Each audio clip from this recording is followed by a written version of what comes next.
अस्सलाम वालेकुम, मैं हूं मारिया जदून और आप देख रहे हैं रियासत और अवाम। नाजरीन, सुप्रीम कोर्ट का पंजाब में इंतखाबात 14 मई को करवाने का हुक्म जारी हुआ और ये जो इंतखाबात मुलतवी करने का इलेक्शन कमीशन का फैसला था वो सुप्रीम कोर्ट ने अपने फैसले में कलअदम करार दे दिया। और इस फैसले में ये भी कहा गया है कि इलेक्शन कमीशन ने 8 अक्टूबर की जो तारीख दी है वो दायरे इख्तियार से तजावुज किया है।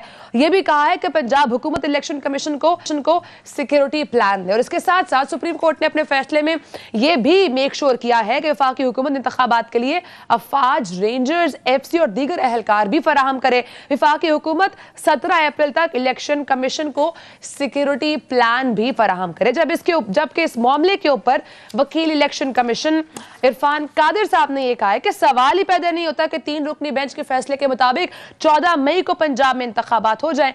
अब ये देखना यह कि ये मामलात कहां को जाते हैं, क्योंकि वफाकी काबीना ने सुप्रीम कोर्ट के इलेक्शन कमीशन से मुतालिक फैसले को मुस्तरद कर दिया है और supreme court practice and procedure bill भी इजलास से मुश्तरका इजलास से जो है वो मंजूर करवाने का फैसला भी किया गया है। और ये कहा गया है कि सुप्रीम कोर्ट के 3 रुकनी बेंच का फैसला मुस्तरद किया जाता है। अब वफाकी काबीना क्या सोच रही है इस तमाम मामले पर, ये इंतखाबात हो पाएंगे, इनका इनेकाद या नहीं हो पाएगा। ये जैसे पहले एक डेट आई थी, फिर तमाम मामलात अदालत में पहुंचे और एक नई और डेट अनाउंस कर दी गई है, क्योंकि इस वक्त हुकूमती तहफ़्फ़ुज़ात भी बहुत ज्यादा हैं, तो उनको तक़वियत दी जाएगी नहीं दी जाएगी इस पर ही बात करेंगे। और इस वक्त जो सियासतदान हैं जिन्होंने जजेस के फैसलों पर तनक़ीद की है वो मुल्क के लिए किस कदर नुकसानदेह हो सकते हैं उसके लिए बात करेंगे, क्योंकि इस वक्त पार्लियामेंट और सुप्रीम कोर्ट आमने सामने है। नए बहरान का अंदेशा पैदा हो सकता है। एक तरफ जहां पर अदलिया और पार्लियामेंट आमने सामने हैं, वहीं पर मुल्क की लॉ एंड ऑर्डर की सिचुएशन भी कहीं अच्छी नहीं दिखाई दे रही है, क्योंकि कौमी सलामती कमेटी का दहशतगर्दी के खिलाफ ऑपरेशन मजीद तेज करने पर इतफाक भी हुआ है।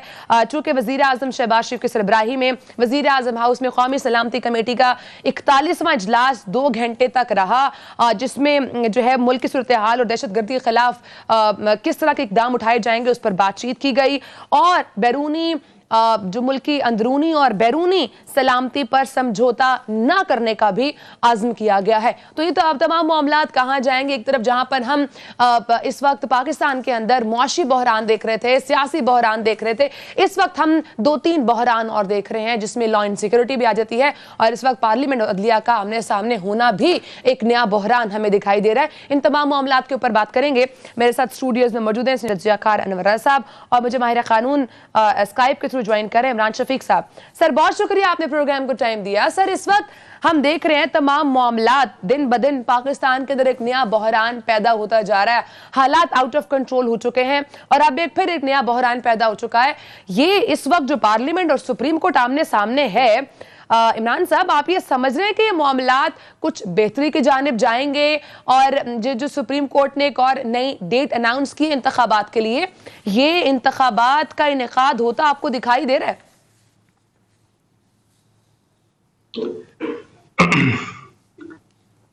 देखिए, इसमें बड़ी बुनियादी अहमियत की हामिल एक तो दस्तूर पाकिस्तान है। दस्तूर पाकिस्तान पर अमल दरामद करना तो बहरहाल रियासत के तमाम इदारों की जिम्मेदारी है और दस्तूर पाकिस्तान पर अमल दरामद करना अदलिया की भी जिम्मेदारी है, पार्लिमान की भी जिम्मेदारी है और इंतज़ामिया की भी जिम्मेदारी है, रियासत के हर शहरी के साथ साथ।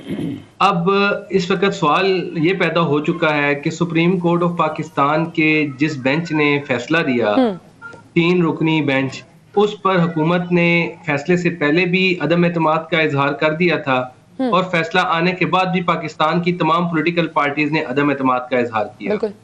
और इस फैसले से पहले और इसके बाद दोनों मौकों पर सुप्रीम कोर्ट के खुद जजों ने, मोअज़्ज़िज़ जजों ने, जो पहले फैसला दिया गया था सू मोटो इस कार्रवाई को शुरू करने पर, सुप्रीम कोर्ट के 4 जजेस ने इस सू मोटो को लेने से इनकार कर दिया।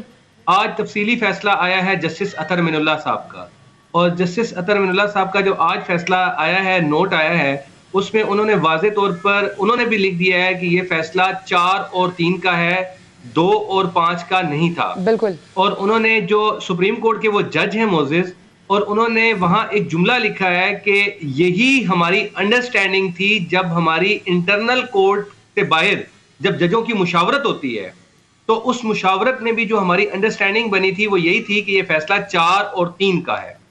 अच्छा, जब वो ये अब ये नोट ऐसा है जो सुप्रीम कोर्ट के मोअज़्ज़िज़ जज ने दिया है, और सुप्रीम कोर्ट के मोअज़्ज़िज़ जज ये कह रहे हैं कि जब हमारी इस केस पर डिस्कशन हुई अदालत से समाअत के बाद, जस्टिस मंसूर साहब ने, जस्टिस अतर मिन्नल्ला साहब ने, जस्टिस यहिया साहब ने और जस्टिस जमाल मंदोखेल साहब ने, हम चारों का इस पर ये कंसेंसस था कि ये पिटिशनें डिसमिस कर दी जाएं, ये सू मोटो नहीं बनता।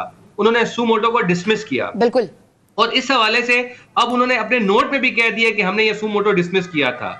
अब हम ये समझते हैं कि सुप्रीम कोर्ट का एक जज अपने फैसले में अगर ये बात लिख रहा है कि एक जो हमारा कमेटी रूम है, जब हमने डिस्कशन की थी तो उसमें भी हमारा कंसेंसस यही था कि ये सू मोटो डिसमिस हो चुका है 4 और 3 से। उसके बाद अगर दूसरे जजेस साहिबान, अकलियती जज जो हैं, जो 3 जजेस हैं जिन्होंने ये फैसला दिया है, वो ये कहते हैं कि ये डिसमिस नहीं हुआ था और ये 5-3 का फैसला है, तो मेरा ख्याल है अतर मिन्नल्ला साहब के नोट के बाद इसकी कोई गुंजाइश नहीं बनती, कोई जवाज नहीं बनता। और हुकूमत के पास इस वक्त एक स्ट्रॉन्ग ग्राउंड है। हुकूमत का कहना यह है कि ये फैसला जो 1 मार्च का जो फैसला था सुप्रीम कोर्ट का, वो 4-3 से ये सू मोटो डिसमिस हो चुका था। उसके बाद उस फैसले की बुनियाद पर सुप्रीम कोर्ट में नई कार्रवाई की कोई बुनियाद नहीं बनती थी। तो इमरान साहब फिर सुप्रीम कोर्ट को अगर बनाना, इमरान साहब फिर चीफ जस्टिस के जो फैसला है उसकी क्या अहमियत होगी? क्या अतर मिन्नल्ला साहब के इस इख्तिलाफी नोट और फैसले के बाद जो है वो फैसला कलअदम होगा, या उस फैसले की क्या हैसियत है? देखें, सुप्रीम कोर्ट की इस वक्त जो इख्तियारात हैं, वो जो बेंच बनाने की, बेंचों की तश्कील के, वो तो बहरहाल चीफ जस्टिस ऑफ पाकिस्तान के पास हैं। अभी भी सुप्रीम कोर्ट के चीफ जस्टिस साहब ने जिस अंदाज में बैठ के मुकम्मल कार्रवाई की है, उस कार्रवाई में तो ये बात वाज़ेह है, वो किसी की बात मानने के लिए तैयार नहीं है। उन्होंने 3 जजेस जो अपने साथ बिठाए, 2 जजेस बिठाए हैं, 3 रुकनी जो बेंच है, उन्होंने किसी को सुनने से भी इनकार कर दिया है। तो जब वो कोई बेंच बनाने का अब इख्तियार बुनियादी तौर पर चीफ जस्टिस के पास है, अब वो जब तक किसी की, अब वो जब अदालत में बैठ जाते हैं और तमाम पॉलिटिकल पार्टीज ने कहा, अटॉर्नी जनरल ऑफ पाकिस्तान ने कहा, मीडिया कह रहा है, अवाम कह रही है कि आप एक फुल कोर्ट बना दें और इसका डिसाइड कर दें, लेकिन वो फुल कोर्ट बनाने के लिए तैयार नहीं है, नहीं थे, आज तक तैयार नहीं है। अभी कौमी असम्बली की करारदाद भी आई है और उसने भी कहा कि फुल कोर्ट होनी चाहिए थी इन मामलात पर और आगे भी हो, लेकिन वो इन बातों को मानने के लिए तैयार नहीं है। जब वो मानने के लिए तैयार नहीं है तो बुनियादी तौर पर तो कानून की तशरीह का इस वक्त जो फैसला फील्ड में है, वो फैसला तो बहरहाल वही है जो आखिरी अभी उन्होंने 3 जजों ने करके इलेक्शन कमीशन को भेज दिया। वो फैसला भी स्टैंड करता है, फैसला स्टैंड करता है, वो फैसला अभी स्टैंड करता है, क्योंकि उस फैसले के जो बुनियाद है ना, वो ये है कि सबसे लेटेस्ट फैसला बहरहाल अभी तक वही है। लेकिन इमरान साहब फिर ये बताइए कि अगर हुकूमत उस फैसले पर अमल नहीं करती तो फिर क्या सिचुएशन देख रहे हैं आप? देखिए, अमल नहीं करती अगर उस फैसले पर हुकूमत के पास मुख्तलिफ ऑप्शन है। एक तो कुछ दिनों में वो जो कानून है जो सुप्रीम कोर्ट का हवाले से, के हवाले से, वो 20 तक इंटैक्ट हो जाएगा अगर सदर ने साइन ना किए तो इंटैक्ट हो जाएगा। उसके बाद हुकूमत के पास अपील करने का राइट आ जाएगा। बिल्कुल ठीक। और अपील में बहरहाल ये 3 जजेस नहीं बैठेंगे और अपील के लिए जो बेंच बनेगा वो 3 सीनियर जजेस की मर्जी से बनेगा। ओके। लेकिन अब मुझे जो चीज नजर आ रही है वो ये नजर आ रही है कि पीटीआई जो है वो जाएगी उस कानून को लेकर सुप्रीम कोर्ट में चैलेंज करेगी, और अगर सुप्रीम कोर्ट उस कानून को स्टे दे देती है तो फिर ये उसी पोजीशन पर वापस आ जाएगा मामला, जो वो कहेंगे कि हमने कानून को तो स्टे कर दिया, 3 जजेस बैठेंगे, 4 जजेस बैठे और वो उस कानून को स्टे कर दें। लेकिन इमरान साहब, सवाल ये पैदा होता है कि क्या इसको स्टे किया जा सकता है? आप देखिए ना, पार्लियामेंट सुप्रीम इदारा है और वो लेजिस्लेशन करता है। 2 सूरतों में मैं समझता हूं कि उस कानून को स्टे इसलिए नहीं किया जा सकता। जरा प्रैक्टिकल सूरत हाल देखिएगा। नंबर 1 है पार्लियामान के एक मुसलमा कानून ये है कि पार्लियामान के बनाए हुए कानून को अदलिया स्टे नहीं करेगी, कलअदम करार दे सकती है लेकिन उसको स्टे नहीं करेगी, ये मुसलमान कानून। लेकिन इसमें एक और इजाफी चीज ये है कि जिस वक्त ये कानून चैलेंज होगा उस वक्त तो वो कानून एग्जिस्ट करता होगा, और उस कानून को सुनने के लिए जो बेंच बनना चाहिए वो बहरहाल उस कानून के तहत बनना चाहिए, और वो कानून वो कहता होगा कि 3 सीनियर जजेस बैठे और वो बेंच बनाए। ये सूरत हाल जो इमरान इमरान साहब, इस कानून सूरत को हाल स्टे की आप करने से पिक्चर जो इस पहले वक्त खींच रहे हैं, जिसमें वफाकी हुकूमत भी इस वक्त बार बार यही बात कर रही है कि कहीं ना कहीं ये वन मैन शो दिखाई दे रहा है। नहीं, इसमें तो कोई शक नहीं है कि ये कोई आज की बात नहीं है। अरसा दराज से Pakistan bar council, supreme court bar association, Pakistan की तमाम बड़ी बार एसोसिएशन, सूबाई वकला नुमाइंदे, हर दौर में पॉलिटिकल पार्टीज इस बात का बार बार इरादा करती रही हैं कि यहाँ जो चीफ जस्टिस के गैर महदूद और डिस्क्रिशनरी पावर्स हैं, जिस पर कोई कदगन नहीं है बेंचों को बनाने की और बेंच अपनी मर्जी का बनाने की और मनपसंदी पर बनाने की, ये कोई अच्छी रवायत नहीं है और इससे इंसाफ का इदारे का जो तासुर है वो खराब होता चला जा रहा है। और ये तासुर इस मौजूदा चीफ जस्टिस के दौर में तो इंतहाई बदसूरती की शक्ल इख्तियार कर चुका हुआ है। यानी इस पर तो अब तो सुप्रीम कोर्ट के इदारे के इंसाफ फराहम करने के हवाले से वो आवाजें जो है सुप्रीम कोर्ट के अपने अंदर से उठी। सुप्रीम कोर्ट के 6-7 जजेस तो इन तमाम केसों में अलग हो चुके हैं और उन्होंने साफ कहा है कि चीफ जस्टिस जो है वो फुल कोर्ट बनाए। इमरान साहब, फिर आप समझते हैं कि जो बिल हुकूमत लेके आ रही है, जो 20 को इंटैक्ट होगा, अगर सदर ने साइन ना किए तो फिर एक आनी बहरान पैदा होता देख रहे हैं आप? क्योंकि हुकूमत वो बिल के तहत अपना इख्तियारात इस्तेमाल करेगी, चीफ जस्टिस के इख्तियारात को कम करेगी और 3 रुकनी जो सीनियर जजेस होंगे वही बेंच को तश्कील देंगे, तो अपील का हक भी होगा उनके पास, क्योंकि अब तो वो रिव्यू में जा सकते हैं। आप समझते हैं उसके बाद फिर ये जिद और अना का मामला चलेगा और हालात मजीद बिगड़ सकते हैं? ये बिल्कुल, अगर ये जिद और इसमें ज्यादा नजर आएगी, मैं आपको बताऊं ये चीफ जस्टिस का बहुत बड़ा इम्तिहान है। अगर चीफ जस्टिस अपने आप को इम्पार्शियल जाहिर करना चाहते हैं तो इस कानून का एहतराम करना चाहिए और इस कानून के मुताबिक जो पार्लियामान का बनाया हुआ कानून है उसके मुताबिक उनको बेंच तश्कील देना चाहिए और उस कानून के मुताबिक जो है वो राइट ऑफ अपील देना चाहिए जो उस कानून में दिया, क्योंकि उस कानून में कोई ऐसी चीज नहीं है कि जिससे किसी के, देखें, इख्तियार पाकिस्तान के आइन में सुप्रीम कोर्ट ऑफ पाकिस्तान का है और सुप्रीम कोर्ट ऑफ पाकिस्तान किसी फर्द वाहिद का नाम नहीं है। सुप्रीम कोर्ट ऑफ पाकिस्तान जो है वो तमाम जजेस का नाम है। वो बिल तो पावर बैलेंस का बिल है ना, उसमें तो पावर बैलेंस करने का बिल है। जी जी, और ये सुप्रीम कोर्ट के इख्तियारात पर कोई कदगन नहीं लगाई गई। जी, ऐसा ही है। सुप्रीम कोर्ट ही का इख्तियार है जिसको इंस्टीट्यूशनलाइज किया गया है, उसको बेहतर तरीके से अदा करने का वो कहा गया है। लेकिन इमरान साहब, ये जो फुल कोर्ट बेंच बनाने का ये जो एक प्रोसीजर होता है, कहा जाता है कि चीफ जस्टिस साहब का इख्तियार है, लेकिन अगर मामलात मुल्की नौयत के हों, क्योंकि इस वक्त जो इंतखाबात हैं उससे कहीं ना कहीं अवाम भी लिंक है, पूरा मुल्क उससे लिंक है, तो इस मामले के ऊपर अगर फुल कोर्ट बेंच बना दिया जाता है तो उसमें प्रॉब्लम में से क्या है? देखें, ये तो मोहतरम चीफ जस्टिस साहब को खुद सोचना चाहिए था कि पूरा मुल्क और पॉलिटिकल पार्टीज जो है, पार्लियामान की जितनी भी पार्टी है, हुकूमत है वो, और attorney general of Pakistan rostrum पर आकर जब ये कह दे कि आप फुल कोर्ट बना दें, आप फुल, ठीक है, इमरान खान दोबारा रब्ता करने की कोशिश करते हैं इमरान साहब से। अनवर रईस साहब, मैं आपकी तरफ आती हूँ। अभी तमाम जो ये मामलात हैं, इसमें हम जो एक चीज़ नोट कर रहे हैं, आप बार बार ये बात किया करते थे कि पार्लियामेंट को इख्तियार होना चाहिए, ये तमाम मामलात सियासतदान खुद हल करे, लेकिन इस वक्त जो सिचुएशन बन रही है, कहीं ना कहीं ये बात मुझे कहीं ना कहीं पॉजिटिव पॉइंट ऑफ व्यू से भी लग रही है कि अब सियासतदानों को ये शायद समझ आ चुकी है, अब वो तमाम मामलात टिल्ट कर रहे हैं टुवर्ड्स पार्लियामेंट। देखिए मारिया, एक बात तो यह है कि पार्लियामेंट सुप्रीम इदारा है और पार्लियामेंट का काम है लेजिस्लेशन करना, और उस लेजिस्लेशन की जो तशरीह है वो सुप्रीम कोर्ट ऑफ पाकिस्तान का काम है वो करना। अब जो बिल लेके हुकूमत आई है, ठीक है, उसकी टाइमिंग ठीक नहीं है, दुरुस्त नहीं है, लेकिन यह बिल बहुत पहले आ जाना चाहिए था। देखिए, आपने इख्तियारात को इंस्टीट्यूशनलाइज करना है, इदारे की तरफ लेके जाना है, इसको इदारा जाती इस्लाहात भी कहा जा सकता है, इसको किसी को अना का मसला नहीं बनाना चाहिए। अगर तीन सीनियर जो जजेस हैं वो अगर बेंच बनाएंगे तो मैं समझता हूँ ज्यादा बेहतर होगा, क्योंकि ये बात जरा गौर कीजिए कि ज़्यादा बेहतर इसलिए होगा कि आप इदारा जाती रिफॉर्म्स कर रहे हैं। ये नहीं हो सकता कि एक चीफ जस्टिस जो हैं वो अपनी जिद और अना की खातिर मुल्क को भी दाव पर लगा दे। ठीक है, ये बात हमने देखी है कि सियासतदान आपस की लड़ाइयों में इस मुल्क को इस नहज पर लेके आ चुके हैं, लेकिन इदारों में भी इस्लाहात की जरूरत है। आप देखिए ना, ये रविश दुरुस्त नहीं कि कोई कह रहा है कि ये पीटीआई के जजेस हैं, कोई पाकिस्तान मुस्लिम लीग नून से उन्हें तशबीह दे रहा है, और ये कितनी अलार्मिंग सिचुएशन है कि आज मरियम नवाज साहिबा ने भी ये कहा है कि चीफ जस्टिस इस्तीफा दे दें। जब इस तरह की गुफ्तगू पब्लिकली होना शुरू होगी तो फिर आप देखिए इदारे कमज़ोर होंगे और जो जमहूरी हालात हैं वो बिगड़ते चले जाएंगे, माशी सूरत बिगड़ती चली जा रही है। और दूसरी तरफ अगर आप देखें कि सियासी जो हालात हैं वो मज़ीद ख़राब होते जा रहे हैं।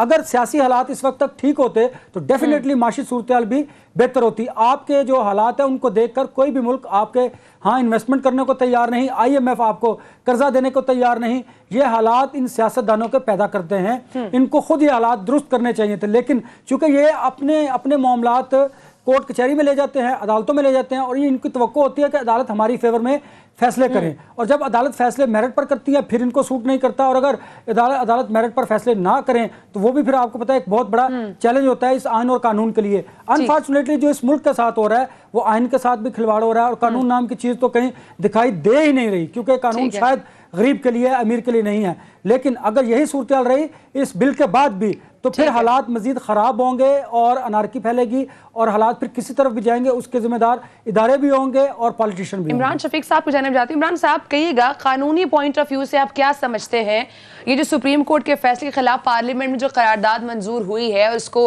नवाज शरीफ साहब ने भी दुरुस्त करार दे दिया है, इसको लीगल पॉइंट ऑफ व्यू से आप ठीक समझ रहे?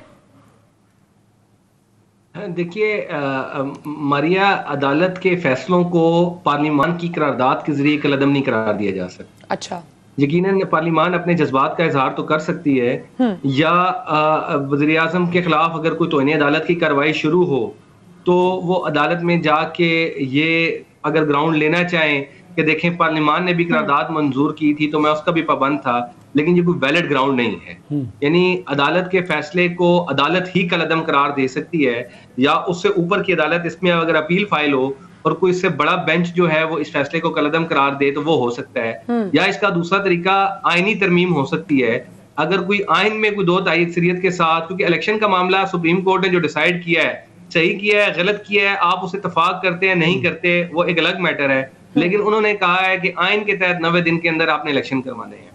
अब अगर आप आइन में तरमीम करके इसको आगे लेके जा सकते हैं तो ले जाएं।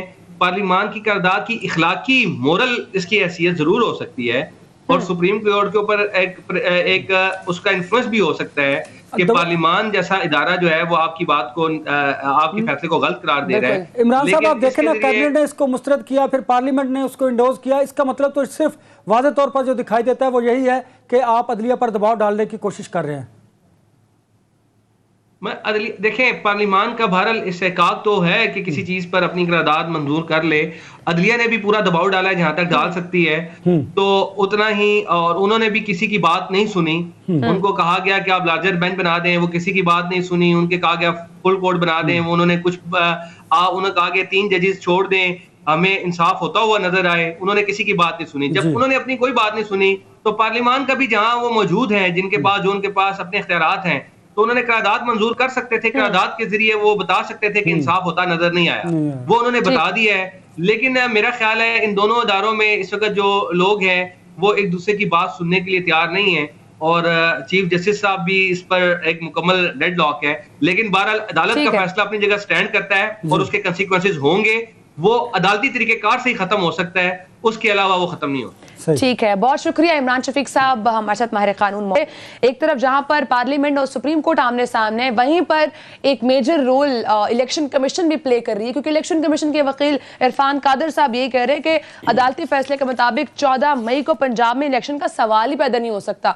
तो ये क्या 3 बड़े इदारे आपस में आमने सामने आ जाएंगे तो फिर ये सूरत हाल कहाँ जाएगी, ये भी एक बहुत बड़ा सवाल है। ब्रेक का टाइम है नाज़रीन, ब्रेक के बाद फिर बात करेंगे, साथ रहिएगा।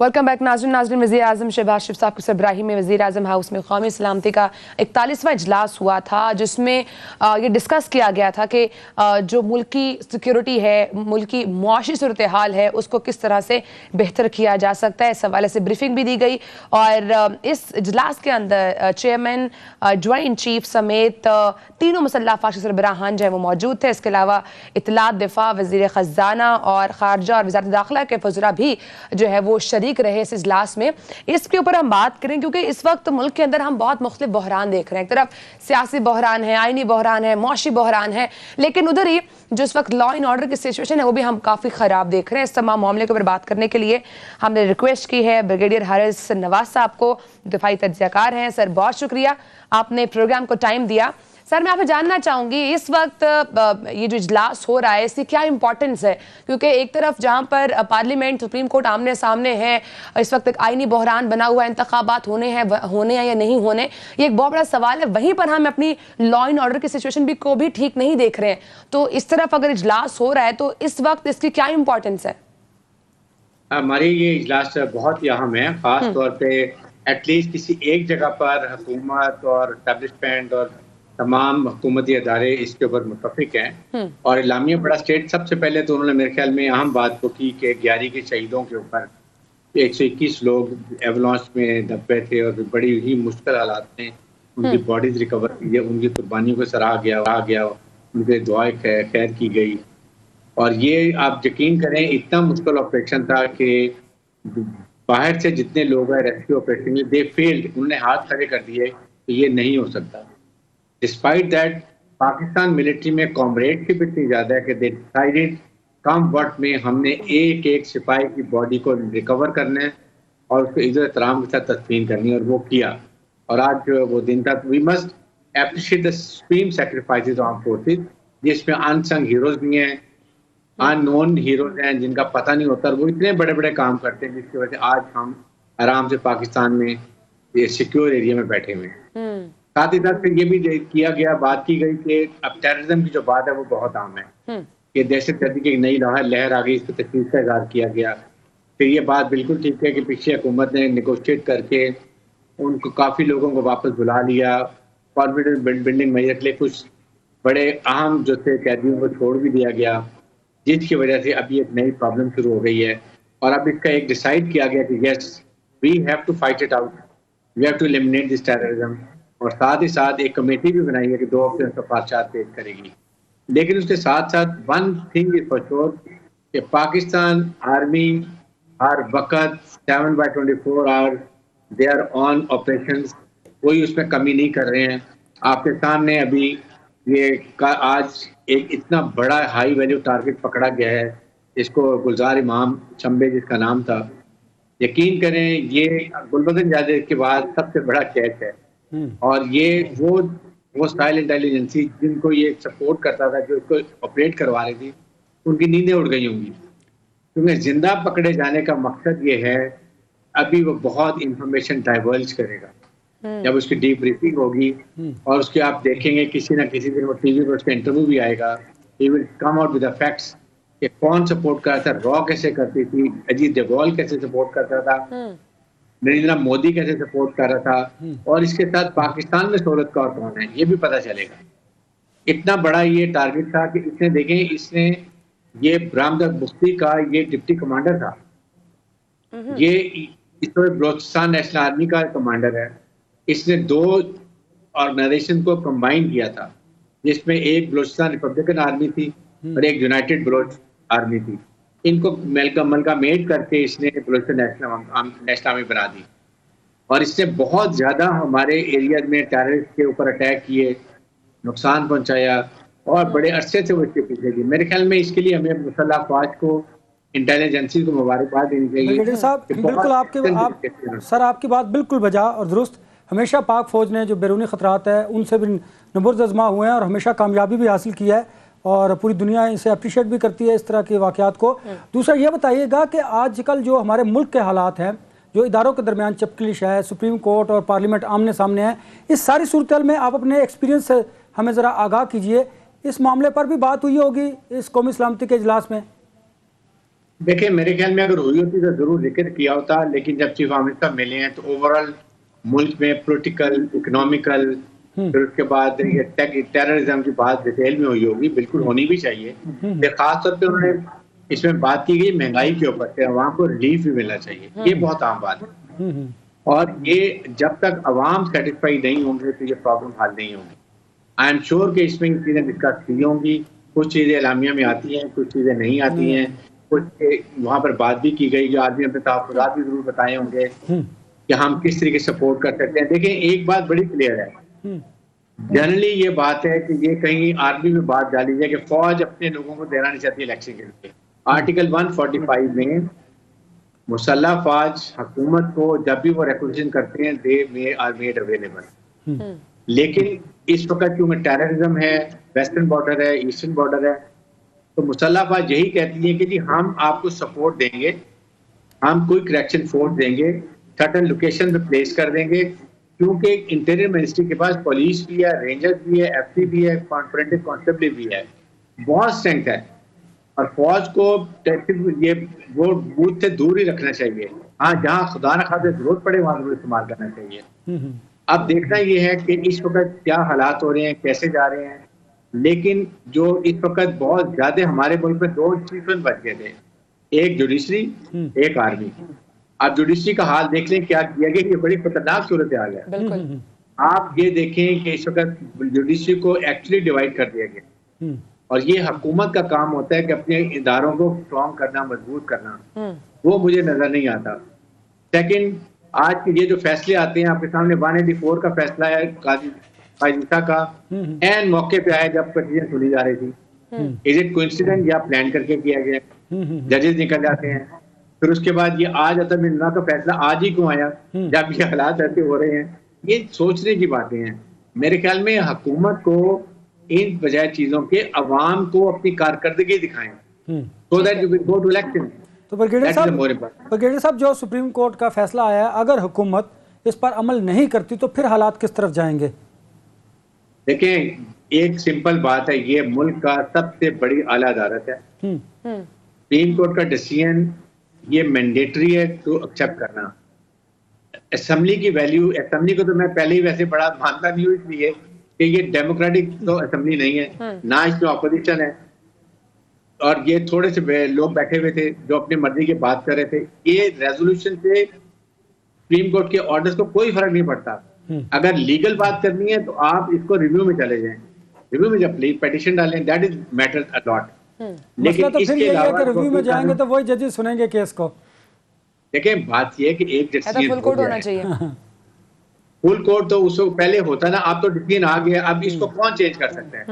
सुप्रीम कोर्ट के डिसीजन को चेंज करने के लिए सिर्फ रिव्यू पिटीशन है और कोई नहीं है। बिल्कुल। अगर नहीं करेंगे तो ये एक और आप कंटेम्प्ट इनके ऊपर लग जाएगी।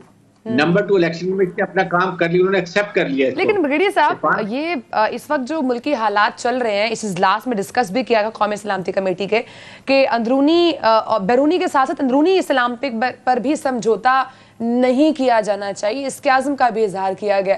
लेकिन इस वक्त जो मुल्की सूरत हाल है, जो मुल्क के अंदर हो रहा है, जैसे अभी आप बात कर रहे हैं कि सिर्फ आईनी बहरान बचा था कि जो नहीं हो रहा था, बाकी सब बहरान तो मुल्क ने देख लिए थे, तो अब ये पैदा भी हो चुका है, तो अब पीछे बचा गया और इस सब का जिम्मेदार फिर कौन होगा?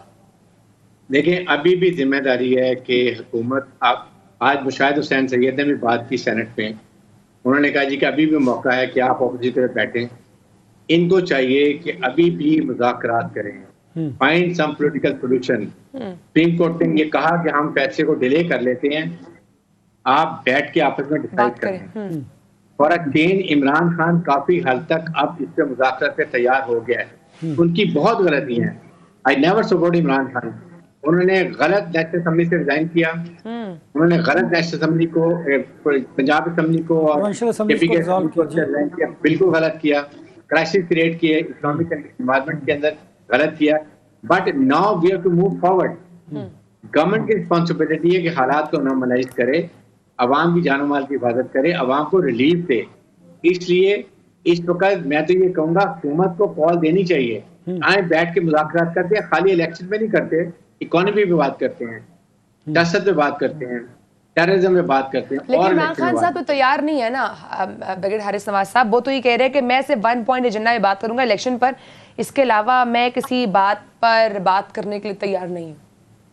मारिया, अगर इस वक्त जो इमरान जिस कंडीशन में है, आई एम श्योर कि अगर हुकूमत कॉल तो दे ना, वी शुड नॉट एज्यूम, हुकूमत कॉल दे कि आए हम सारी चीजों में हम बैठेंगे, नेशनल डायलॉग पे बैठ के बात करते हैं, उसमें 4 रुकनी ये टीम बना दे, 4 रुकनी पीडीएम बना दे, बैठे कहीं ना कहीं जब कंक्लूजन में पहुंचते हैं, देन हैव द लीडरशिप बैठे फाइंड अ सोल्यूशन, अभी भी वक्त है, ये बहुत खतरनाक सिचुएशन है।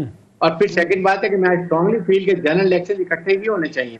क्या हम अगर ऐसी सूरत में 1-2 महीने इलेक्शन एडवांस कर लें नेशनल असेंबली के, लेट्स से जुलाई अगस्त में, और इमरान को भी एग्री कर लें, तो then go for general election. आप कहते हैं इलेक्शन इकट्ठे होने चाहिए, हुकूमत भी कहती है, then give space to each other, but don't have.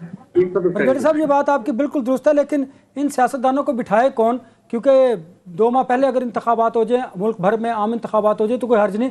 मेरा ख्याल है इमरान खान साहब भी इस बात पर तैयार होंगे, लेकिन अब हुकूमत इस बात पर तैयार नहीं है। हुकूमत नहीं चाहती कि इंतखाबात वक्त पर हों। उसकी बुनियादी वजह आपको पता ये है कि ना तो डिलीवर कर सकी ये गवर्नमेंट, अवाम को रिलीफ नहीं फराहम किया। ऐसी सूरत में इन्हें तो सूट ही नहीं करता इनके इंतखाबात में जाएं।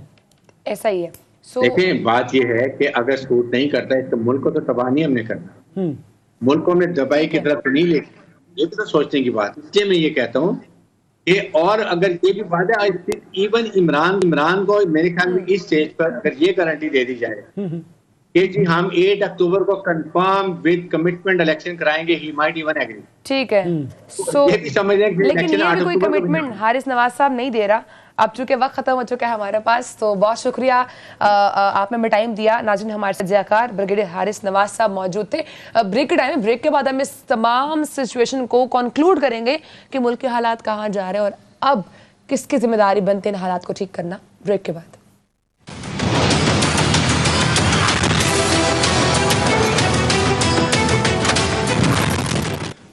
वेलकम बैक नाज़रीन। अनवर रज़ा साहब, इस वक्त तमाम जो सूरत हाल चल रही है, एक तरफ सियासतदान है, एक तरफ जजेस के फैसले हैं, एक तरफ इलेक्शन कमीशन है, एक तरफ इस वक्त हम देख रहे हैं मौशी और आइनी बहरान है।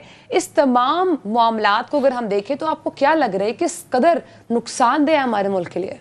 मारिया, पॉलिटिकल पोलराइजेशन इतनी बढ़ चुकी है कि पहले तो सियासतदान इसमें ख़राब हुआ करते थे, अब अनफॉर्चुनेटली इदारों में भी ये पहुंच चुकी है। और अगर आप देखें तो इदारे तकसीम होते दिखाई दे रहे हैं। और कितनी अजीब बात है कि इलेक्शन कमीशन को देखें तो इमरान खान साहब ने उन्हें हमेशा तनकीद का निशाना बनाया, उन पर अदम एतमाद का इजहार किया। अब अगर हम आला अदलिया की बात करें, सुप्रीम कोर्ट ऑफ पाकिस्तान की, तो पाकिस्तान मुस्लिम लीग नून उन पर और 13 जो सियासी जमातें हैं उन पर एतबार करने को तैयार नहीं, उनके फैसले मानने को तैयार नहीं। जब ऐसी सूरत मुल्क में पैदा हो जाए जब आइन और कानून की पासदारी ना की जाए और हुकूमत ही और सियासी जमातें ही उनको तस्लीम ना करें, तो मैं समझता हूँ कि मुल्क में एनार्की बढ़ती है। और आप देख रही हैं सिचुएशन कि एक तरफ तो हुकूमत कहती है कि वो फुल कोर्ट होगा तो उसका फैसला माना जाएगा, दूसरी तरफ ये तीन रुकनी बेंच मुतनाज़ा हो चुका है।